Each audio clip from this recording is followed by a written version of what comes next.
명나라 말기 천하유람의 뜻을 품고 중국 대륙 절반을 누볐던 여행가 서하객. 그가 남긴 60여만 자의 주옥같은 일기 속엔 중국의 절대 비경이 살아 숨쉬고 있습니다.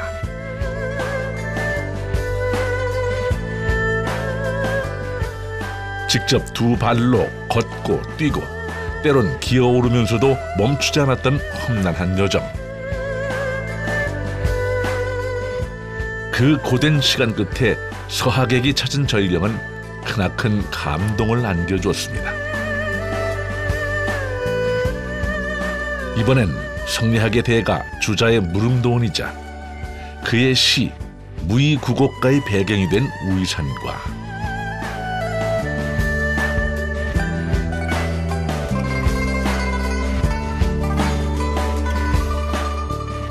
서하객의 최대 업적인 카르스트 지형 관찰의 백미 구이린, 그리고 카르스트 지형이 빚어낸 다양한 폭포와 동굴, 기이한 봉우리가 매혹적인 구이저우 성으로 유람을 떠나봅니다.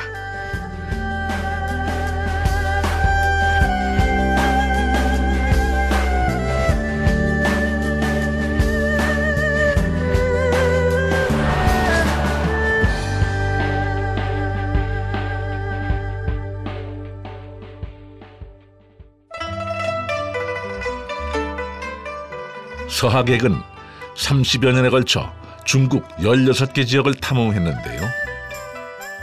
오늘 갈 곳은 우이산, 구이린, 황고수폭포와 완펑린입니다. 먼저 우이산으로 향합니다. 동남부 제1명산으로 칭송받는 우이산, 우리말로 무이산이죠. 뜻밖에도 반겨주는 이가 있었네요. 바로 서하객입니다. 서하객은 자신의 여행 기간 동안 무려 5차례나 복건성을 방문했고요. 그 복건성의 첫 관문이 바로 여기 무이산이었다고 합니다. 서하객의 발길을 멈춘 아름다운 풍경은 대체 무엇이었을까요? 30살이던 1616년 2월 배를 타고 들어와 가장 먼저 본 것이 구곡기입니다.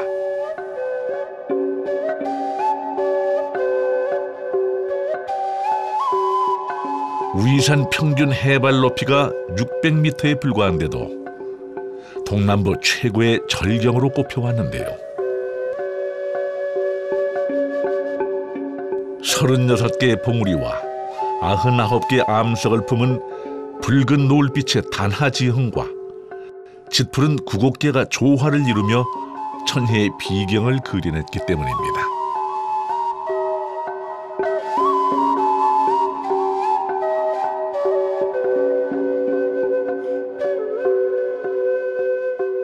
서하객의 발자취를 따라 무이산의 속살로 들어갑니다.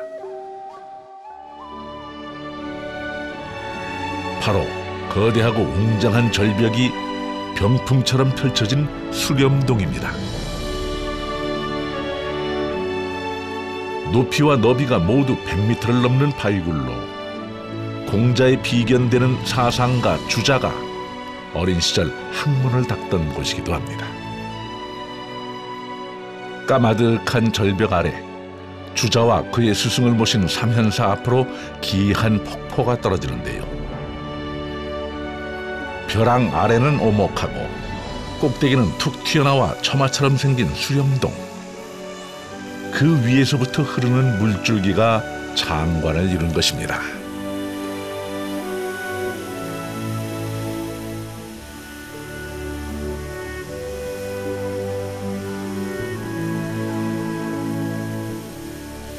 당시 서하객도 여기 와서 이런 풍경을 보고 천갈래 만갈래 허공에서 물이 떨어지니 참으로 장관이 아닐 수 없다라는 그런 표현으로 여기를 극찬을 했거든요.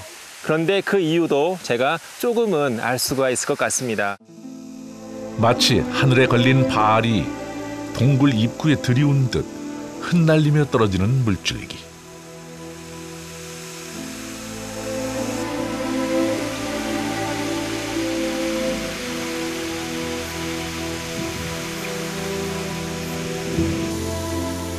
물이 떨어진 웅덩이 주변을 돌면 장수한다는 속설이 있다고 합니다.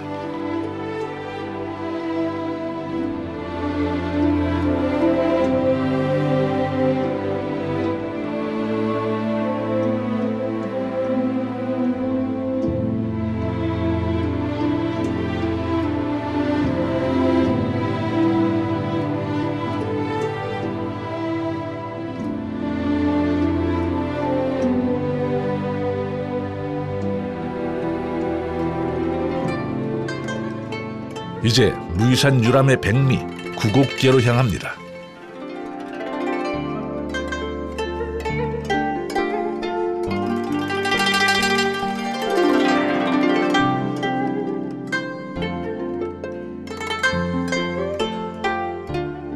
물줄기가 굽이굽이 9번 굽이친다고 해서 구곡계라 하는데요. 주자는 이 별천지 같은 풍경에 반해 유명한 시 무이구곡가를 지었습니다.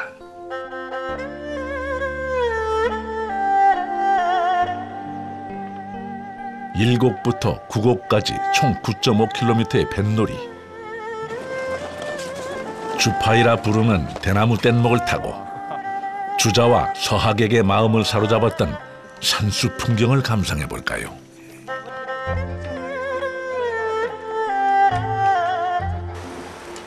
물길을 따라 거꾸로 구곡부터 시작됩니다.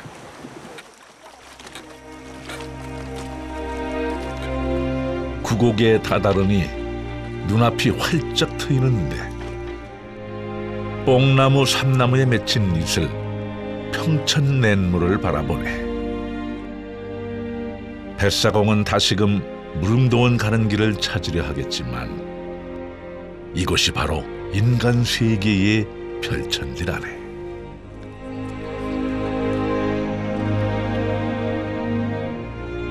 주자의 감흥을 들으니 구곡계가 더욱 궁금해집니다. 팔곡에선 특이한 기암괴석이 반기는데 여인의 가슴을 닮은 쌍유봉입니다.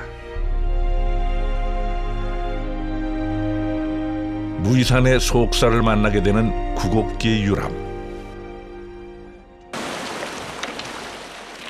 7곡에 이르러 물살이 거세지는데요. 달공탄이라는 여울을 지나며 웅장한 은병봉을 볼 수 있습니다.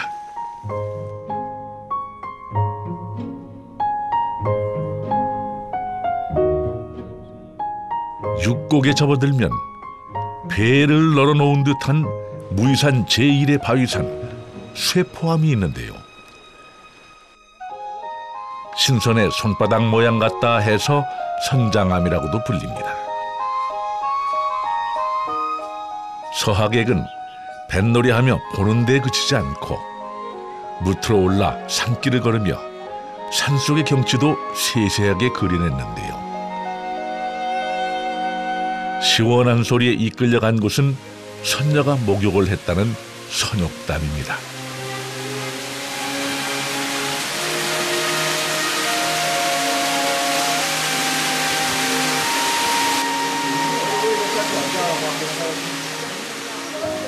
한여름에도 냉기가 감돈다고 합니다.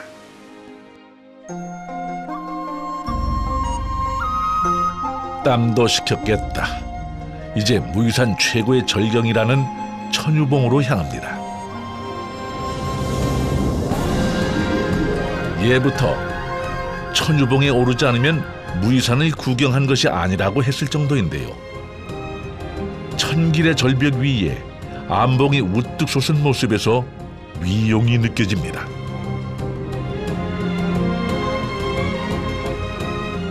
신선의 손자국 같다는 거대한 암벽 위로 끝없는 계단이 이어지는데요. 다른 산에 비하면 그리 높지 않은 봉우리건만 칼로 깎아 세운 듯한 경사는 젖먹던 힘까지 내게 합니다.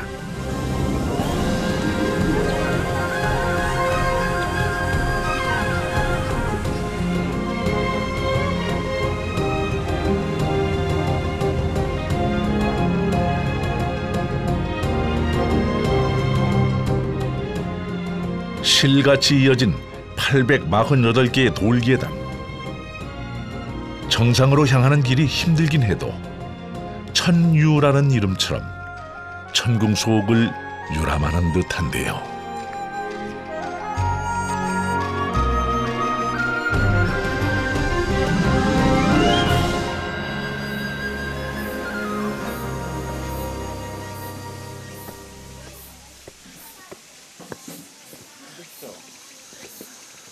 아, 힘들게 드디어 천유봉 정상에 올라왔습니다.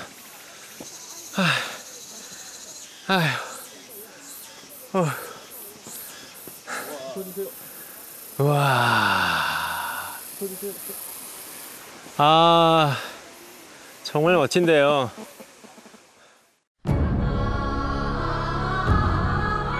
발 아래에는 천길 낭떠러지가, 눈앞에는 한 폭의 산수화를 빼닮은 구곡계가 펼쳐지니 신선이 논이는 별천지가 바로 이곳이 아닐까요?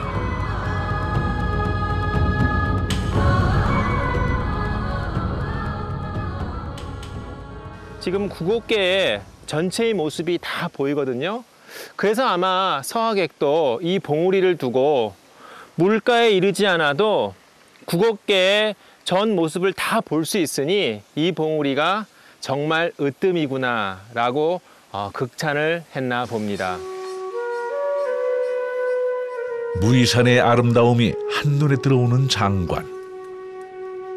이 모습을 가슴에 담아봅니다.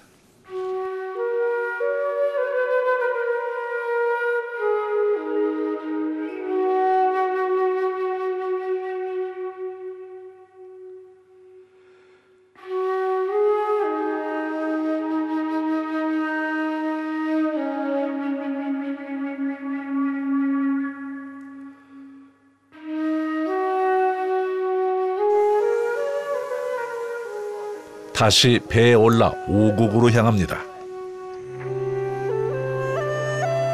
오곡을 무이구곡의 중심이라 하는데요. 육곡과 오곡 사이의 풍경이 압권일 뿐만 아니라 주자가 무이정사를 세워 은거했던 성리학의 발원지이기 때문입니다. 虎去山高云气深 常使烟雨暗平林，林间有客无人事，玉乃生之万古心。 사곡의 시에 나온 산은 바로 이 은병봉입니다. 신선들의 세계가 펼쳐지는 무이구곡. 저 멀리 보이는 사곡으로 돌아들면 대장봉이 앞을 가로막습니다.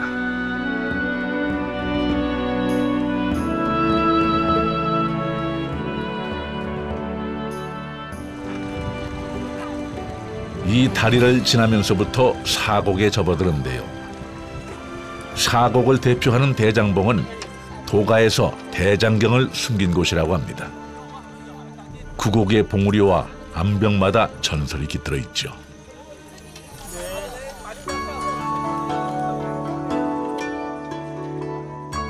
삼곡에 이르러 물가로 가까이 다가갑니다. 암벽에 뚫린 구멍에는 작은 배처럼 생긴 고대 월족의 관, 가학선관이 있었다는데요. 지금은 흔적만 남아 있습니다.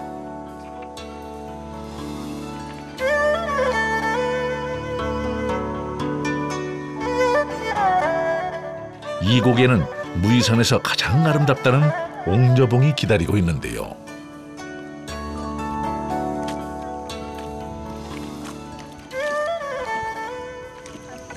有一天，天上的玉女路经武夷山，被这片美景给吸引住了，于是她偷偷的留在了人世间啊，爱上了这个勤劳勇敢的小伙子。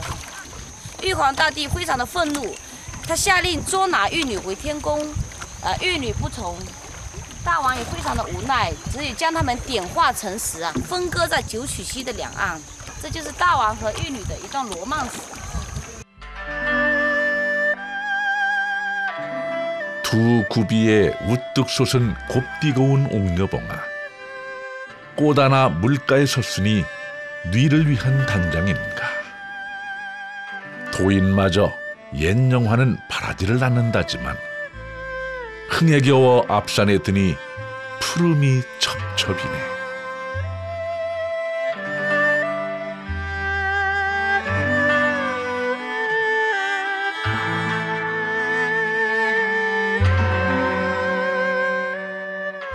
이루지 못한 슬픈 사랑은 아름다운 풍경으로 남아 사람들의 심금을 울립니다.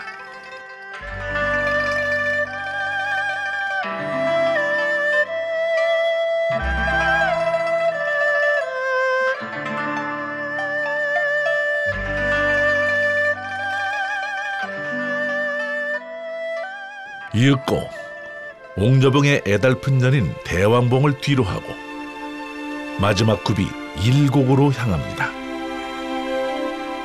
구구절절한 사연을 품은 벽수단산의 절경으로 유네스코 세계 자연유산과 문화유산 두 개의 타이틀을 거머쥔 무이산.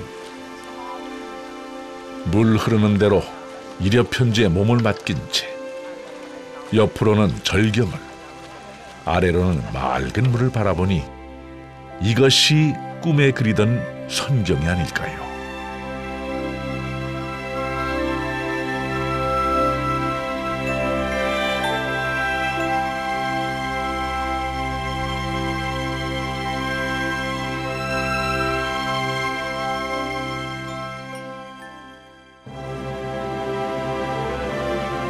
성리학의 대가 주자의 마음을 사로잡아 품은 뜻을 크게 키우고 탐험가 서학에게 발길을 유혹해 수십여 개의 봉우리들을 누비게 한 무의구곡.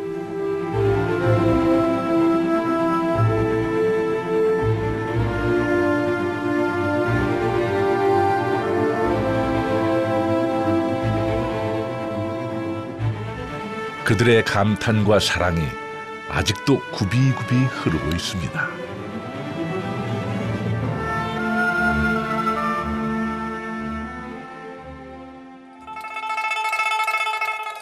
다음은 카르스트 지형이 아름다운 산수 풍경을 그려내는 구이린과 황고스 폭포로 갑니다.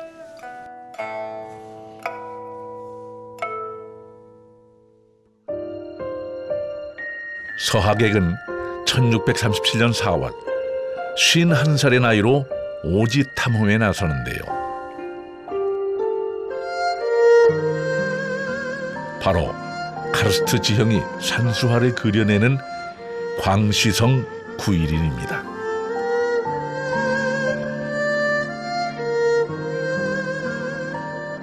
화산 폭발로 생겨난 카르스트 지형에 대한 고찰은 서양보다도 200년이나 앞섰습니다. 뿐만 아니라 수십 곳의 동굴을 탐사하며 때론 알몸으로 기어들어가 온몸이 상처투성이었다는데요. 그가 구이린의 대표 절경인 산수유람 중에서도 으뜸으로 꼽은 것은 양수어의 리장유람. 푸르른 옥과 같은 세계라며 극찬을 아끼지 않았습니다.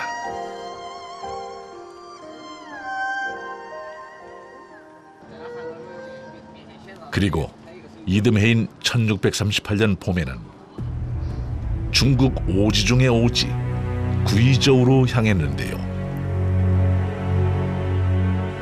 남방 카르스트 지역인 이곳에서 수많은 폭포와 동굴을 탐험하게 됩니다.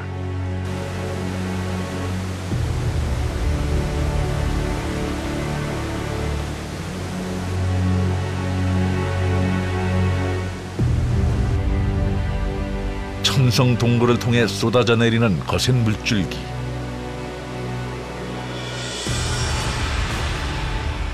백수하의 발원지이자 은구슬이 쏟아지는 것 같다는 은년추담 폭포입니다.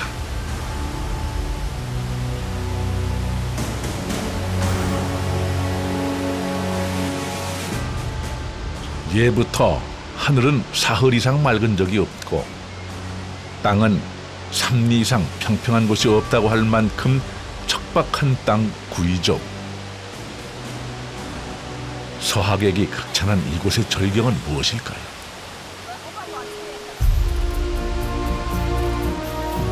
바로 아시아 최대 폭포군인 황고수 폭포입니다. 높이 74m, 너비는 81m로 대폭포를 중심으로 다양한 크기의 폭포 18개로 이루어져 있는데요. 특이하게도 6방향에서 폭포를 감상할 수 있습니다. 위아래 방향은 물론이고 좌우에서도 볼 수 있고요.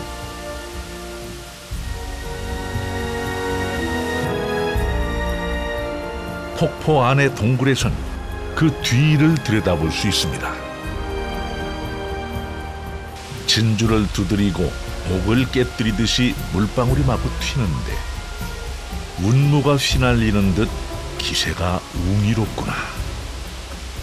주옥 같은 서하객의 글이 운치를 더해줍니다.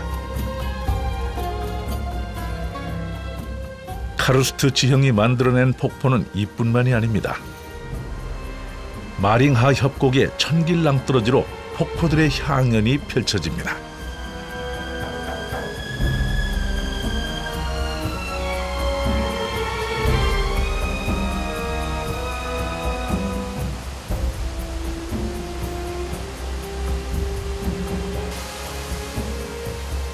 떨어지는 물줄기에 녹았다 굳기를 반복하며 빚어진 독특한 석회암 절벽 또한 장관이죠.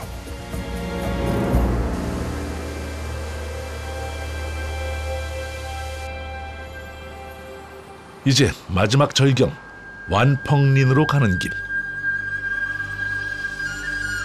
구이저우 소수민족 중 하나인 부이족이 살고 있는 곳이기도 합니다.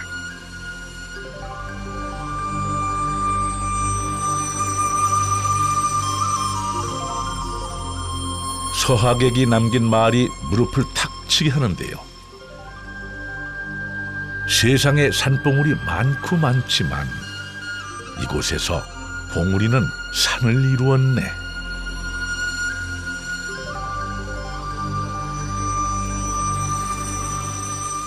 완펑린의 장관에는 부이족의 독특한 농경지인 팔궤전의 풍경까지 더해지는데요.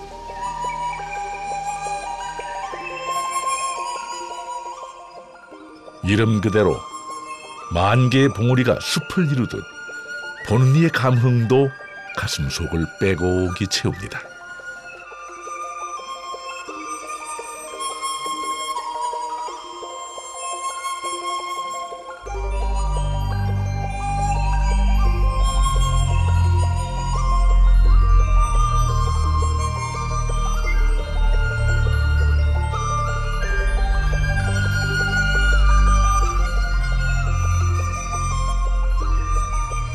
명나라 말기 부패한 정치에 대한 불만으로 과거 시험을 포기한 대신 대륙을 품은 서하객.